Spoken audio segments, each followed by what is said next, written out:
This is the Israel-Palestine conflict. I want to get the Bhagavad Gita insight from this conflict. But before triggering the Bhagavad Gita shlokas and related to this conflict, let's briefly go through the timeline of this 1945 to 2014, a long history, friends.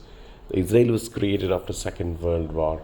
You know that. So UN supported that, but then the Arabs were settling there. But even before, if you go sometime 800 years back in 12th century, I think it was a Jewish settlement there, and then they were driven out by the Ottoman Turks, and then finally some of the British captured, right?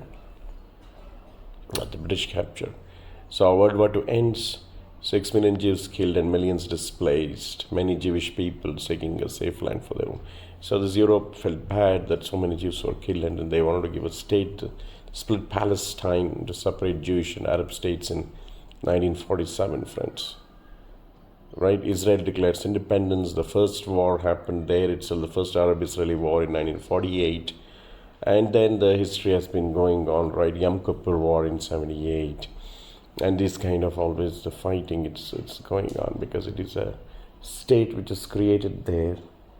And you can't argue who belongs to where, right? Because can't even say the Arabs are original settlers, because even before 13th century, if you see, it was Jewish occupation there, and then the Turks drove them out. They went to Europe and settled so many places. Then Hitler happened, and so many things happened, right? The British, it was a British colony, Palestine, so they created a state of Israel. So this is a brief history, but then what Bhagavad Gita items angle we can trigger is that war. Bhagavad Gita is also a war thing. The Pandavas and Kauravas were constantly fighting. It was the trigger of the Kauravas. If you see, they were trying to harp on the rights of the Pandavas. So similar to Israel-Hamas war, but then that came to a resolution because of Bhagwan Sri Krishna. But here, there is no Bhagwan Sri Krishna, and then this war is not coming into a conclusion, right? It led to Kurukshetra war there. The negotiation was tried.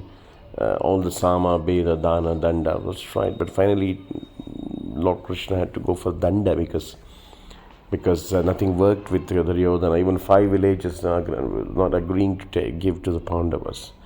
So similar kind of war scenario, but there is also Bhagavad Gita speaks about the internal mental war, which I am going to talk more, because mind also there is a war, and we have to win in that war before Prashanta, peace can come. In the 6th chapter of Bhagavad Gita, it's clearly said there is already a war going on. There is an enemy inside in the mind which has to be killed.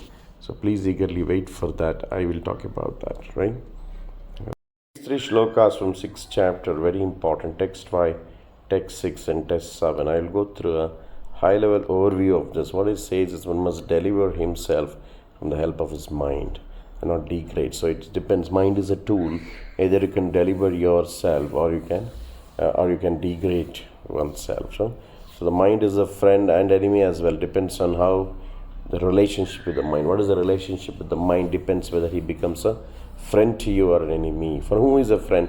For whom has conquered the mind. So that means a war is going on and there is an enemy inside the mind, and you have to, first step is you have to conquer by the process of yoga, various processes of yoga. And when the mind is conquered, he becomes friend. But for us, failed to do so is enemy. Bandhu or Shatru, it depends on whether we have conquered. But many times we have succumbed to the mind. Nobody says that the enemy inside us, inside the mind, whom we have to fight in a war.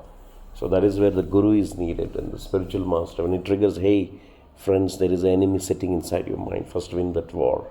So that is where Bhagavad Gita comes into play. So once you conquer the mind, one who's conquered the mind, the Atma is reached, Paramatma is reached, and peace, Shanti will come. Prashanti, tranquility is Prashanti. So for that, then you don't consider about the external duality, right? That is the beauty. You're not concerned about the external duality. To such a man, what happens if you say to such a man, happiness is outside, happiness is to heat and cold, honor, dishonor, all the same. Equanimity. When you conquer the mind, you achieve equanimity, because mind is no longer focused on the external. It connects to the super soul inside, and then the peace follows, right? So very wonderful. Let's also see the Sanskrit part of this, right? I'll go through each one of them. So it's a very amazing Sanskrit. Bandhur Atmatmanastasya. When the Atma becomes your Bandhu, when it becomes your Bandhu, is Ena Atmaiva Atmana Jitaha. Jita, this word Jitaha is very important. Conquering, winning in a war. If you have to win over the mind, that means there has to be a fight which has to be. Anatmanasta means when you don't conquer the mind, Anatma, you don't fight with the mind.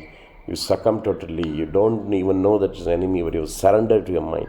So then it becomes a Shatru, and it is continuously an enemy, and then it will destroy you, it will degrade you, take to the lower paths, lower existence, right? So that is one part. And then if you go back and see the 7, what will happen is also very beautiful, friends. Jitatmana Prashanta. When you win over the mind, you achieve tranquility, Prashanta. Because you are in touch with the Paramatma Samahita, Samipa. You reach the Paramatma inside, the two people sitting. One is your own soul and Paramatma. But the soul has given surrender to the mind, is externally focused. When you conquer the mind, the soul re-established, becomes aware of that link with the Paramatma and starts the flow of Sachidananda energies by which you will become Prashanta. You will become Prashanta here, right? Prashanta. So then you become also the Sita, Ushna, Sukha, Dukha, all the external dualities, Mana, Apamana, you don't care, you become neutral, you don't react to them. The beautiful Prashanti, you enjoy inside, you don't care what is happening on the outside, friends.